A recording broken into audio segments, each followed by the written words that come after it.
Мора да се скратат бирократските процедури за згрижување и образование на децата, изјави денеска во Штип дополнителниот министер за информатичко општество Стефан Андоновски.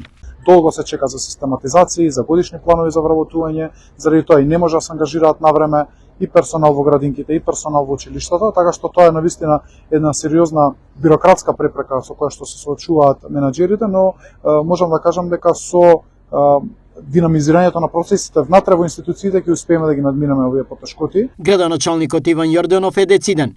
Интензивно се работи на овој горлив проблем. Дефинитивно, како општина, работиме во насока на подобрување и зголемување на просториите, на капацитетите кои што овие институции под локална самоуправа ги имаат за да се врши оваа дејност. Конкретно решение објави директорот на основното училиште Ванчо Преке Кокан Радев. Еве веќе ја завршивме и втората просторија. Се надевам дека до почетокот на следната учебна година, односно во септември месец, ќе имаме 4 реновирани простории и капацитетот на учениците сметам дека некаде до кај 120 ученици ќе можеме да згрижиме во продолжениот престој. Денеска во употреба се дадени проширените простории за продолжен престој на 40 ученици до трето оделение во спомнатото училиште.